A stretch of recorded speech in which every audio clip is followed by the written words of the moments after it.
여러분, 오늘이 그 2025년 3월 1일, 3일절이죠. 오후 3시 51분을 지금 가리키고 있습니다. 이번엔 여기 자녀들 여기를 할 차례죠. 요한 세바스티안 바흐는 첫 번째 아내 마리아 바르바라, 두 번째 아내 안나 막델레나와 함께 평생 동안 20명의 자녀를 낳았다. 원래 첫 번째 부인하고 이제 사별한 후에 두 번째 부인으로 안나 막델레나가 있었던 것이죠. 그래서 이제 첫 번째 부인과 두 번째 부인 모두 합해서 20명의 자녀를 낳았다는 것입니다. 뭐 이것이 대부분 이렇게 낳습니다. 예전에는 언젠가도 내가 얘기했지만 피임법이라는 게 없었거든요. 그래서 또 옛날에는 서양이고 동양이고 조언을 했단 말이죠. 어린 나이에 이렇게 결혼하고. 그래서 어린 나이에 결혼해가지고 갱년기가 와서 더 이상 임신하지 못할 때까지 자녀를 낳으니까 첫 번째 부인한테서 또 낳고 두 번째 부인에서 낳고 하면은 총 한 20명 되는 건 보통이죠. 옛날엔 이게 많이 낳았다고 할 수가 없는 겁니다. 대부분 다 이렇게 낳았던 거죠. 그의 첫 번째 아이는 바흐가 23살 때였던 1708년에 태어났습니다. 그러니까 여러분들 한번 생각해 보세요. 아이를 잉태해가지고 출산하려면은 얼마나 출산의 고통이 또 심합니까? 그래서 아이가 이제 임신 초기에는 별게 없는데 임신 막바지에 따르면 배도 상당히 이렇게 벌럭하고 체중도 많이 나가고 그러니까 움직이기도 거북하고 일상생활에서 참 거북하죠. 그런데다가 또 그렇게 무지막지한 출산의 고통을 겪으니까 그렇게 일상생활이 불편한 임신 그리고 어마어마한 출산의 고통 이런 거를 평생 하면서 살았다는 거죠. 여자라는 게. 그러니까 여자의 일생이 얼마나 지금 여자들이 생각하기에 참 여자의 일생이 얼마나 끔찍한가 이런 걸 알 수가 있습니다. 그러니까 그렇게 애를 한 번 낳으면 정말 하늘이 새카매지는 그런 무지막지한 고통을 평생 겪는 겁니다. 일찍 조언을 해서 일찍 결혼하지 이렇게 갱년기가 돼서 더 이상 애를 못 낳을 때까지 평생 그렇게 출산의 고통을 겪으면서 살아야 했으니까 정말 옛날 여자들이 참 불쌍했던 거죠. 57세였던 1742년에 마지막으로 딸이 세상에 떠났다. 그렇지만 개중에 성인이 되어서도 살아남은 아이는 10명. 바흐 가문은 항상 악기로 가득 찬 집을 가진 음악가 집안이었고 요한 세바스티안은 항상 아내와 아이들 그리고 그들이 살고 있는 공동체를 위해 곡을 작곡하는데 열심이었다. 바흐는 아들 바보, 딸 바보였으며 교육열도 대단해서 친구에게 아무래도 게텐 궁정학장 자리를 그만두고 라이프치히로 가야 되겠어. 라이프치히 대학을 목표로 아들 녀석 공부를 시켜야 하겠으니 하고 말할 정도였다. 바흐 생애 항목에는 에르트만에게 보낸 편지. 실제로 바흐의 첫째와 둘째 아들은 당시 명문 대학교인 라이프치히 대학에 진학하기도 했다. 바흐는 자신의 아들들에게 음악가로서 귀족, 왕족들에게 하인 취급받지 않으려면 학력을 갖추어야 한다고 충고하였다. 그래서 이 바흐는 아들, 딸들의 교육열이 대단했다 이런 얘기죠.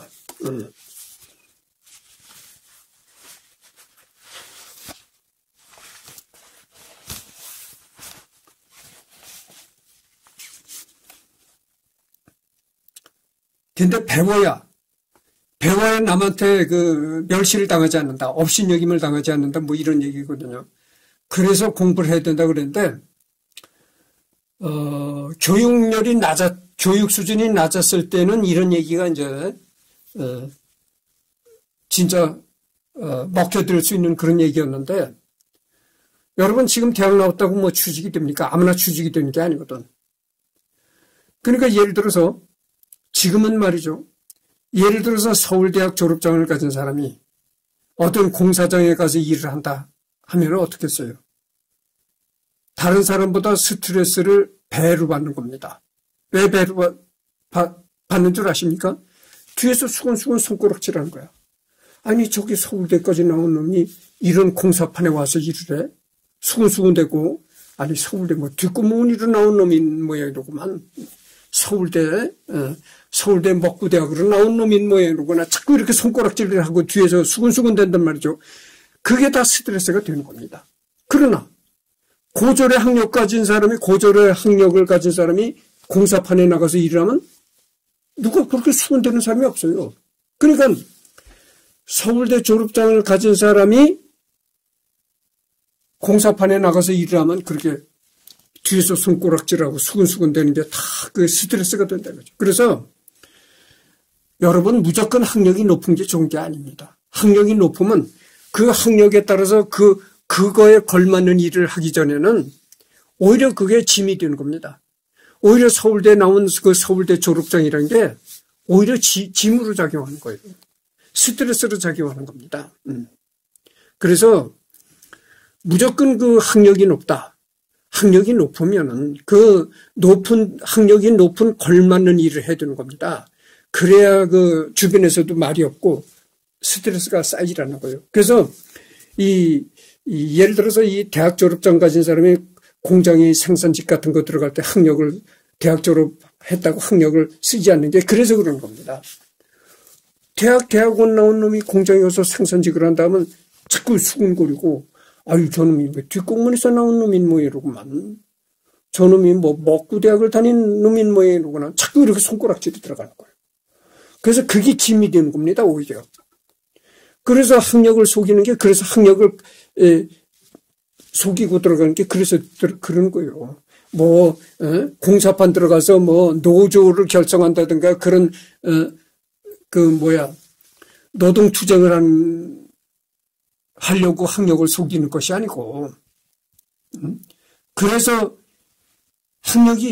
그 학력에 걸맞는 일을 하지 않으면 오히려 그것이 손가락질이 되고 짐이 되는 겁니다. 그런 시대죠, 지금은. 그런 시대이기 때문에 지금은 여러분들 지금 출세하려고 대학 졸업한다고 생각하는 사람은 참 미친 사람이라고 할 정도로 요즘에는 출세하려고 대학을 다니는 것이 아니고, 그렇잖아요. 바흐는 자식들의 음악 교육에도 관심이 많았다. 정기적으로 가정음악회를 열어 음악을 공유하는 시간을 가졌으며 그의 장남이 10살이 되던 1720년에 빌헬름 프리데만 바흐를 위한 소품집을 작곡하여 그의 아들에게 선사하기도 한다. 이 작품은 교육을 위해 작곡된 것이었다. 그의 가문이 200년간 약 60여 명의 작곡자를 배출한 뛰어난 음악 가문이기도 하지만 그의 자식들 중에는 걸출한 인물이 3명이나 있다. 그러니까 이 바흐 집안은 말이죠.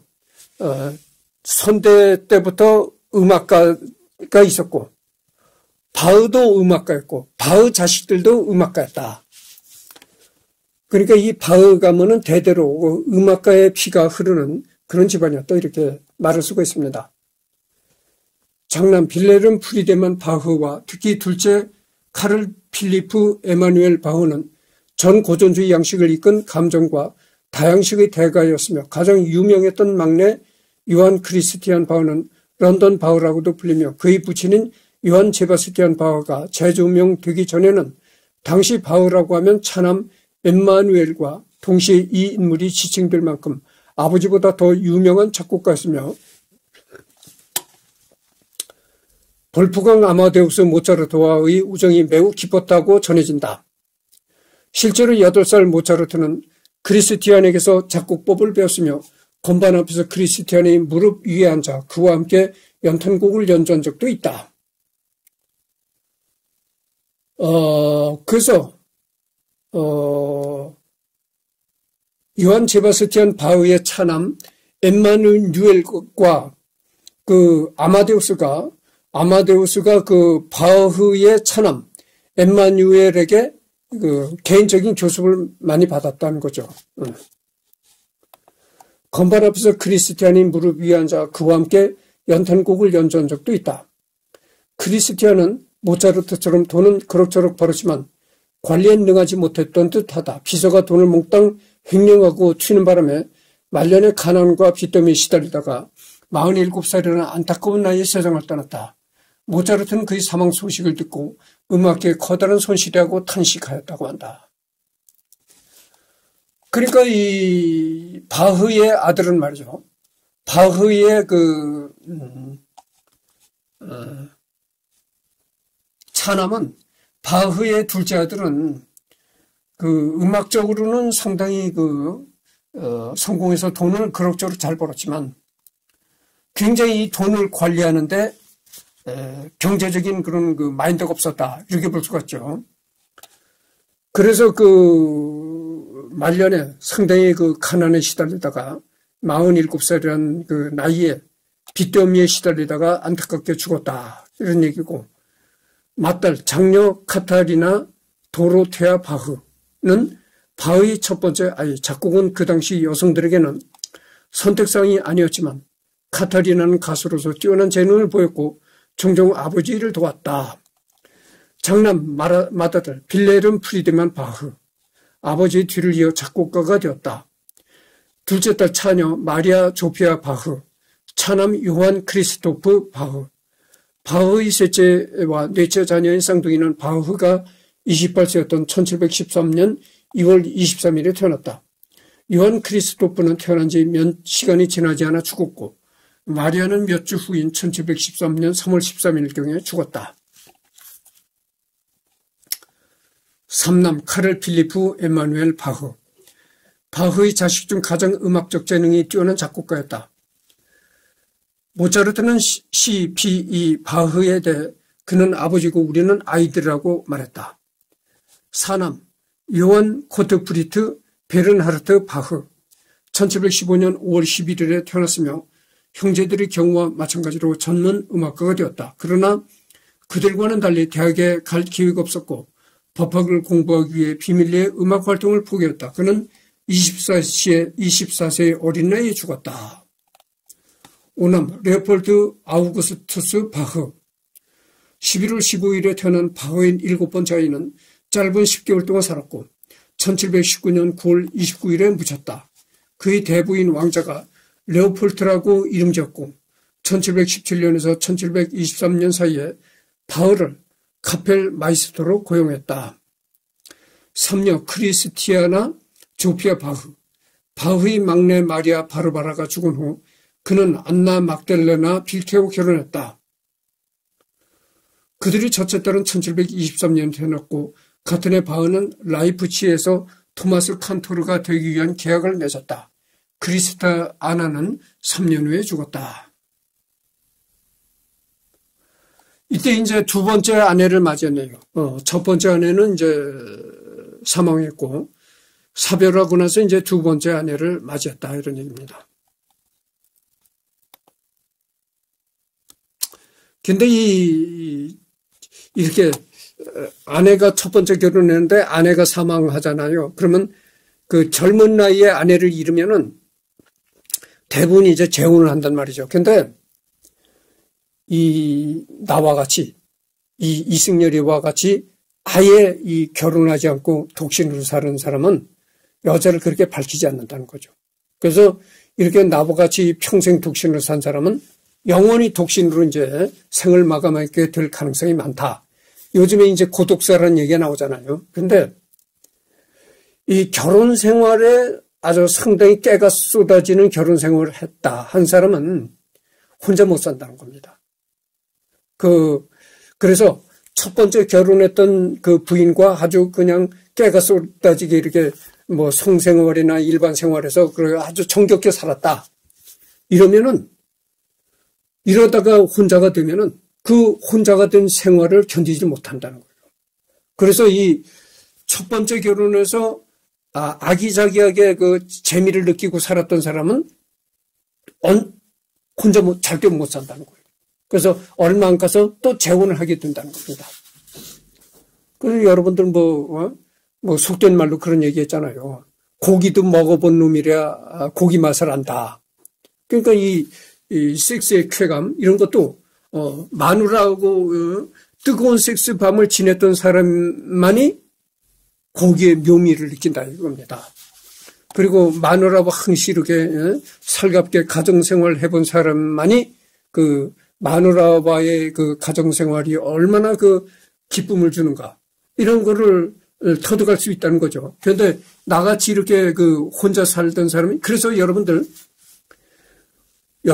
오해가를 한 게, 지금도 어딜 가면 내가 어딜 가면요, 괜히 나를, 저놈이 혼자 장가도 못 가고 혼자 살으니까 저놈이 뭐 어디, 그런 경우 많잖아요. 여자들이 뭐 이렇게 내가 사는 집이 원룸에 이렇게 여러 가구가 이렇게 사는데, 만일에 여자들이 속옷 같은 거 이제 빨래해서 이렇게 밖에다 넣잖아요. 그런 경우에 여자들 속옷이 없어지는 경우가 있습니다. 그러면 저렇게 나같이 이렇게 혼자 사는 사람을 의심한다는 거죠. 아이, 저놈이 독신을 살으니까 저게 여자를 밝혀서 여자 속옷을 훔쳐갔나? 이렇게 의심한다는 거죠. 근데 사실 그 여자 속옷을 훔쳐가고 이런 사람을 보면은 독신인 사람보다 가정을 갖고 살다가 이혼했다든가 사별했다든가 이런 사람들이 더 많다는 거예요. 그러니까 아예 이렇게 나같이 처음부터 독신으로 사는 사람은 오히려 여자를 안 밝힌다는 거예요. 여자와 성생활을 즐기고 뜨거운 밤을 보내고 부부 생활을 알콩달콩 재미를 느끼면서 가정생활을 했던 사람이 여자를 밝힌다는 겁니다. 그래서 여러분들 앞으로 이 독신으로 사는 사람들을 괜히 오해하지 마시기 바랍니다. 오히려 이 독신으로 사는 사람들이요, 여자 관계가 복잡하지 않아요. 깨끗하고, 그렇습니다. 오히려 그 여자 관계가 복잡하고 마누라 외에 몰래 의도라고 바람 피우는 사람들, 이런 사람들이 다 결혼 생활하는 사람들이 그렇게 바람을 피우고 그래요. 생각해 보시오. 여러분들 이승열이 아무리 관심 갖고 지켜보시오. 이승열이가 어디 가서, 대낮에 어디 뭐 모텔이나 호텔에 낯선 여자를 끌고 들어가서, 즐기다 나온 거 봤습니까? 아무리 내 뒤를 밟아보시오. 아무리 내 뒤를 밟아보고 해도 전혀 그런 걸 발견할 수가 없습니다. 그래서 여러분들 이 혼자 사는 사람을 괜히 이렇게 의심하거나 그러지 마시기 바랍니다. 오히려 혼자 사는 사람들이 그 여자라든가 이런 걸 밝히질 않아요. 그래서 이 재혼하는 사람들이 이 첫 번째 마누라가 죽은 지 얼마 안 돼서 재혼한 사람들이 반드시 이렇게 첫 번째 부인과의 그 여러 가지 가정생활의 즐거움을 느꼈던 사람들이 바로 또 재혼을 한다는 얘기죠. 칠남 크리스티안 고틀리프 바흐. 비극적으로 단명했던 크리스티안 고틀리프는 겨우 3년밖에 살아남지 못했다. 그는 1728년 9월 21일에 죽었다. 사녀 엘리자베트 율리아나 프리데리카 바흐. 1726년은 바흐 가문의 기쁨과 비극의 해로 엘리자베트가 태어난 지 2달 만에 언니 크리스티아나가 3살의 나이로 세상을 떠났다. 그러나 엘리자베트는 성인이 될 때까지 살아남았고 아버지 제자 중 한 명인 독일의 오르가니스트 요한 크리스토프 알트니콜과 결혼했다. 그다음에 8남, 8째 아들 에르네스 투스 안드레아스 바흐, 그다음에 5번째 딸 레기나 요한 바흐, 6번째 딸 크리스티아나 베네딕타 루이스 바흐, 7번째 딸 크리스티아나 도로테아 바흐. 어린 시절에 죽은 이 4명의 자녀들에 대해 알려진 것은 거의 없다. 옛날에는 이 영유아기에 많이 죽었어요. 그러니까 그 사람이란 건 이 면역 체계가 있거든. 근데 이 면역 체계라는 게 성장하면서 면역 체계가 갖추어지는 겁니다. 그렇기 때문에 면역 체계가 제대로 갖추어지기 전에 유아기 때 그때들 많이 죽었습니다. 근데 이제는 원래 의학이 발달하고 각종 이렇게 그 예방 접종이라는 게 또 많이 나왔잖아요. 그래서 요즘에는 유아 사망률이 극히 적은데 옛날에는 유아들이 그렇게 많이 죽었습니다. 그래서 9남 요한 크리스토프 프리드리 바흐. 그는 2월 21일에 태어났다. 바흐의 삼촌과 바흐의 큰형도 모두 요한 크리스토프라고 불렀다. 덜 혼란스러운 것은 그가 전문적으로 하프시코드를 연주했던 로어 작센이 한 마을의 이름을 따서 비케부르크 바흐라고 부르는 경우도 종종 있다. 그 이전에 많은 바흐 형제들처럼 그는 이탈리아 음악의 유행에 영향을 많이 받은 작품을 쓴 고전 작곡가였다. 그는 런던을 방문하여 몇 편의 작품을 출판하기도 했지만 오늘날 그의 음악은 거의 남아있지 않다. 그의 장남 빌레름 프리드리히 에른스트 바흐는 J.S. 바의 외손자로 작곡가로서 명성을 얻었다. 그는 프루이센의 프리데릭 윌리엄 2세의 음악 감독이 되었다. 10남 10번째 아들 요한 아우구스트 아브라함 바흐. 어린 요한 아우구스트는 11월 5일 세례 후 하루 후에 사망했다. 11남 11번째 아들 요한 크리스티안 바흐.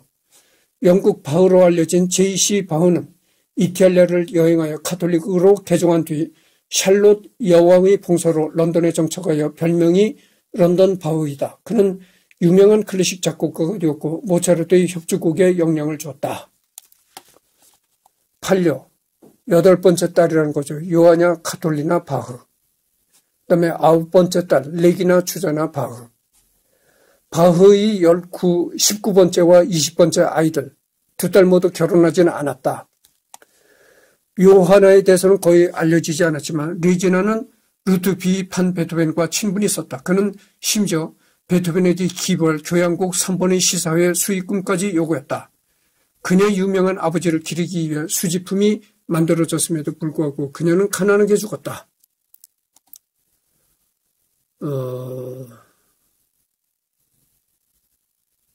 그러니까 이 레기나는 9번째 딸 레기나는 그 베토벤과도 친분이 있었다. 이런 얘기입니다.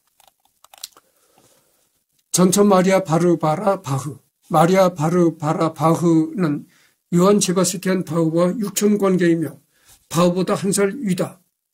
게렌이라는 작은 동네에서 태어났으나 일찍 조실 부모하고 아른스타트의 친척집에서 성장하였다. 여러분 우리나라는 육촌까지도 결혼을 못하는 걸로 알고 있습니다. 그러나 서양에서는 육촌에도 결혼을 하나 보죠. 그래서 서양에서는 아마 사촌 간에도 결혼을 했던 걸로 내가 알고 있어요. 근데 될수록 촌수가 멀어야 되는 겁니다. 그러니까 적어도 8촌 이상이 돼야 된다는 얘기죠. 왜냐하면 이 촌수가 가깝게 되면 근친 상간을 하게 되고, 그래서 근친끼리 이렇게 섹스를 해서 애를 낳으면은 그 애가 여러 가지로 이제 결점이 많아질 수 있다는 거죠. 결함이 많아질 가능성이 있다는 거죠. 그래서 이 근친 상간을 하게 되면 이 자손이 자꾸 이렇게 안 좋게 된다는 겁니다. 안 좋은 유전자가 생기고 자꾸 그렇다는 거예요. 그래서 그래서 요즘엔 젊은 부부들 보면은 내가 유튜브에서도 젊은 부부들을 많이 봅니다만, 젊은 부부들을 이 외국인과 결혼한 젊은 부부들이 유튜브를 찍어가지고 많이 올리잖아요. 결혼 생활을. 그걸 보면 젊은 외국인 아내가 남편을 보고 뭐라고 부르냐면은 오빠 이렇게 부른단 말이죠.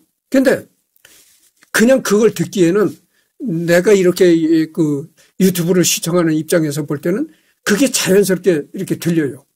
오빠 이렇게 부르는 게. 근데 젊은 부부가 남편을 부를 때 여보 이렇게 부르면은 왠지 그게 원래 원칙인데 왠지 그게 좀 이렇게 어색하게 들린단 말이죠. 그러니까 나도 그게 잘못된 거다 이거죠. 원래는 그게 여보가 맞는 겁니다. 아무리 나이가 어린 젊은 부부라도 그 아내가 남편을 부를 때 여보라고 불러야지 오빠라고 부르면 이건 근친상간을 하는 것뿐이 안 되니까.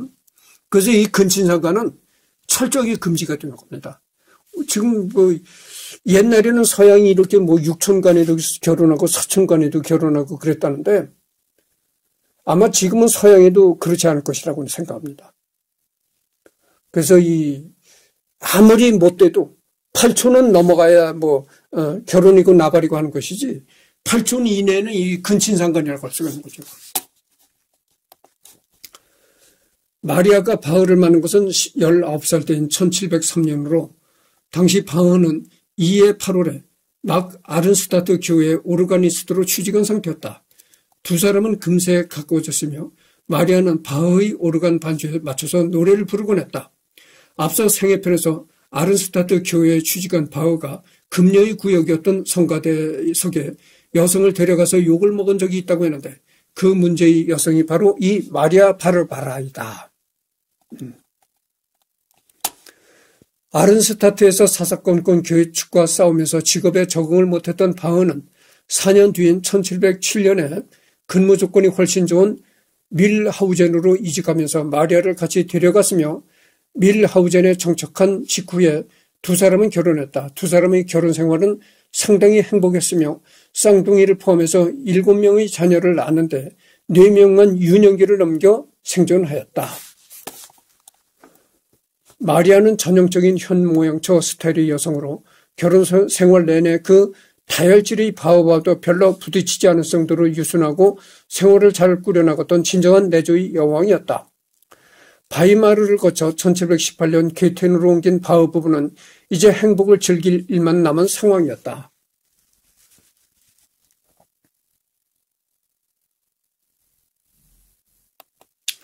내가 좀 이렇게 지금 저기 26분을 경고했습니다. 내가 그랬잖아요. 이 나무위키만 계속 앵무새처럼 읽어나가면 무슨 재미가 있겠는가. 그런 얘기를 했잖아요. 근데 그래서 내가 개인적인 내 얘기를 또 해야 되겠습니다. 누가 나보고 그래. 이승열이 저놈은 재산이 없으니까 죽을 때까지 일할 놈이다. 그러니까 그 사람은 악담을 퍼붓는 거야. 악담을 퍼붓는다고 이승열이 저놈은 죽을 때까지 일을 할 거야. 이렇게 그 사람 입장에서는 악담이라고 하는 얘기인데 내 입장에서는 그 얘기가 악담이 아니라 축복의 얘기를 들립니다. 여러분들 죽을 때까지 일한다는 것이 축복입니다. 생각해보세요. 그건 악담이 아니에요. 여러분들 생각해보세요. 죽을 때까지 일을 한다는 게 정말 이거 축복입니다. 내가 지금도 당뇨가 없잖아요. 여러분들 내 나이 정도 되면 당뇨 환자가 되는 사람이 상당히 많습니다. 내가 당뇨가 없어요. 내가 당뇨가 없는 게 왜 당뇨가 없겠어요? 육체적으로 많이 움직이니까 당뇨가 없는 겁니다. 육체적으로 내가 많이 움직여요. 그러니까 당뇨가 없는 거예요. 그래서 이 육체적으로 많이 움직이다 보면 당뇨가 없이 건강해진다 이런 얘기죠. 근데 이 편안히 놀고 먹는 사람들은 거의 내 나이 정도 되면 이 당뇨병 때문에 아주 고통을 받는다는 거죠. 그래서 이 죽을 때까지 일한다는 게 그래서 축복이라니까. 그러지. 여러분들 생각해 보세요. 노는 것도 아무것도 안 하고 노는 것도 하루 이틀이지. 응? 여러분들이 1년 360일 계속 아무것도 하는 일 없이 놀아보셔. 오히려 그게 지옥일 수가 있는 겁니다. 아무것도 안 먹고 아무것도 안 하고 놀면은 1년 360일 5일 놀아봐라 이거예요. 그게 천국일까요? 절대 그렇잖아요. 평일날에는 열심히 몸을 움직여서 일을 하다가 모처럼 돌아오는 휴일이라 그 휴일이 소중하고 쉴 수가 있는 것이지. 1년 360일 계속 놀고 계속 쉬는데 그게 어떻게 되겠습니까? 정말 이 쉬는 게 지옥인 거죠. 노는 게 지옥이다 그 말이죠. 그러니까 열심히 일을 하다가 모처럼 돌아오는 노는 날이래야 그 노는 날이 소중하고 그런 것이지. 1년 365일 놀면은 그게 지옥인 겁니다. 그러니까 어떻게 되겠어요? 몸을 자꾸 놀리다 보니까 건강하고 1년 그렇게 나가서 몸을 움직이니까 건강하고 또 돈도 벌고 노년기에 돈을 못 벌어서 돈을 벌고 싶어도 돈을 벌지 못해서 가난하게 사는 노인들이 많아요. 근데 돈을 번다는 게 얼마나 좋은 거예요. 그리고 돈을 번다는 게 노년기에 또 나가서 몸을 움직인다는 게 뭡니까? 건강하다는 증거거든. 건강하니까 나가서 몸을 움직일 수 있고 일하는 거지. 그래서 누가 나를 보고 저놈은 뭐 돈이 재산이 없는 놈이다 해가지고 뭐 죽을 때까지 일을 한다 이렇게 악담을, 그 사람 입장에서는 악담이라고 얘기를 하는데 받아들이는 내 입장에서는 그게 축복으로 받아들여지는 겁니다. 여러분들 일을 할 수가 있으면 죽을 때까지도 일을 해야 되는 겁니다. 응? 그렇잖아요. 건강만 허락한다면 죽을 때까지 일하는 게 그게 축복이에요. 우선 돈을 벌고, 응? 또 자꾸 몸을 움직이니까, 응? 뭐 당뇨병 같은 것도 걸리지 않고 이렇게 되는 겁니다. 그런데 이 행복한 결혼 생활은 괴텐에 온 지 2년 만인 지금 30분을 경과했네요. 1720년에 갑작스럽게 끝나고 말았다. 1720년 5월 바흐는 자신의 고용주인 레오폴트 공이 칼스바드에 있는 온천의 휴가차 여행을 갈 때 동행했으며 2달 후에 괴텐으로 복귀하였는데 바흐는 집에 도착할 때쯤 아내 마리아가 급사했다는 청천벽력 같은 소식을 듣게 되었으며 황급하게 도착했을 때는 이미 장례식까지 치른 상황이었다. 그녀가 36살의 젊은 나이에 갑작스럽게 사망한 이유는 정확하게 알려져 있지 않다. 마리아는 평소에 지병이 있는 사람도 아니었으며 남편이 업무차 여행을 떠날 때까지도 특별히 이상한 징후가 없었기 때문에 그녀의 죽음에 대해서는 아직까지도 의문 부호가 붙어있다. 대체로 바흐 연구자들은 마리아가 전염병이나 식중독과 같은 급성질환으로 사망했을 가능성이 높은 것으로 보인다. 뭐 전염병이나 식중독 같은 것도 의심해 볼 수 있겠지만 이 심장질환, 심장이 뭐 예를 들어서 이제 관상동맥 같은 게 막혀가지고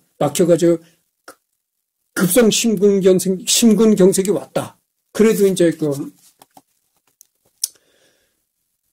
젊은 사람도 그렇게 심근경색이 올 수가 있어요. 심근경색이란 게 흔히 우리가 말하는 심장마비입니다. 심장마비.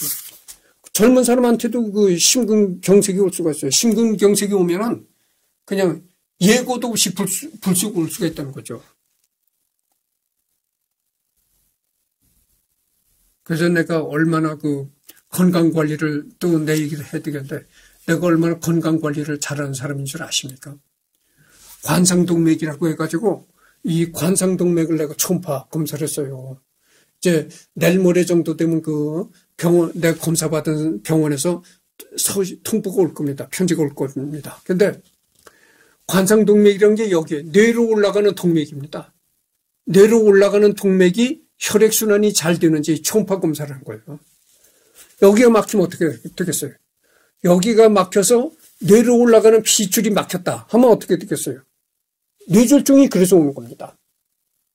그래서 이 뇌졸중기가 있나 그걸 평소에 이제 한번 체크해 보기 위해서 한 거고, 4월달이나 5월달이 관상동맥, 그러니까 이 심장에 이 동맥이 얼마나 잘 이렇게 피가 나가고 들어오는가 이런 걸 한번 초음파 검사를 또 해보려고 합니다. 그렇게 평소에도 난 아무 증상이 없이 건강한데도 그렇게 평소에도 내가 검진을 한 거예요. 그래서 이제 병원에 가서 경동맥 초음파 검사를 하러 왔다니까 의사가 그래. 평소에 무슨 증상을 느꼈냐. 그래. 그래서 아닙니다. 평소에는 아무 증상이 없었지만 만약의 경우를 위해서 그래. 건강 차원에서 검진을 하러 왔다네. 그랬습니다. 그래서 검진을 받았는데 뭐 여러분들 초음파 검사를 받는 게 그렇게 비용이 많이 들어가질 않아요. 이 경동맥 양쪽에 좌측 우측 이렇게 초음파 검사하는데 10만 원 그겁니다. 그러니까 뭐 10만 원 들으면 참 좋은 건강 검진을 한 번씩 하게 되는데 좋은 거죠. 그간 아내와 행복하게 지냈으며 아내 덕분에 집안이 대소사를 잇고 음악 업무에만 신경 썼던 바흐로서는 정말 하늘이 무너지는 심정이었을 것이다. 마리아의 사후 엉망이 되어버린 집안일을 정리하고 아직 한참 어렸던 아이들의 양육을 위해 바흐는 17개월 후에 새로운 아내를 얻는다. 이에 대해서는 후설되는 내용을 참조. 한편으로는 몇몇 바흐 연구가는 그 유명한 무반주 바이올린을 위한 파르티타 D단조의 5악장 샤콘느가 바로 이 마리아의 죽음을 애도하기 위해 작곡된 것이라고 주장했는데 아직 이에 대해 확실한 근거는 없다. 그래서 여기 다음 시간에는 이제 여기를 후처, 안나, 막달레나, 바흐. 이 안나, 막달레나, 바흐하고 이제 두 번째 재혼을 했다. 그거죠. 그런데 요거는 이제 다음 시간에 읽어볼 거고. 근데 이제 우리 속담이 이런 얘기했어요. 첫 번째로 같이 살던 부인이 이제 잘못돼가지고 사별을 한다든가 그러면은 뭐 최소한 10년은 지난 다음에 재혼을 해라. 뭐 이런 얘기가 있거든요. 근데 내가 전번에도 얘기했지만 그 부인과 아주 친밀하게 결혼 생활을 했던 사람일수록 혼자 생활을 못 견딘다. 이런 얘기입니다. 그러니까 아예 이렇게 독신을 사는 사람은 혼자 사는 게 오히려 그것이 편하고 그것이 이제 혼자 즐기는 그런 데에 익숙해져 있다 이거죠. 그런데 그게 아니라 애당초 결혼 생활하면서 부인과 살갑게 지냈던 사람은 혼자 생활하기가 참 괴롭다 이런 얘기입니다. 괴로움을 느낀다 이런 얘기죠. 그래서 그 결혼 생활에 재미를 느끼고 아주 깨가 쏟아지게 살던 사람은 10년도 참기 어렵다 이런 얘기죠. 그래서 지금 36분을 경고했는데 4분여가 부족한 40분입니다. 그러니까 여기서 끝내도록 하고 다음 시간에는 그 후처, 안나, 막달레나, 바흐를 하도록 하겠습니다. 여태까지 한 게 한 반 정도 했습니다. 그래서 뭐 오늘은 두 번째 녹화네요. 하여튼 뭐 그러니까 또 오후에 또 녹화를 하게 되려는지 아니면 내일 또 하게 되려는지 하여튼 뭐 그때 가서 그렇습니다.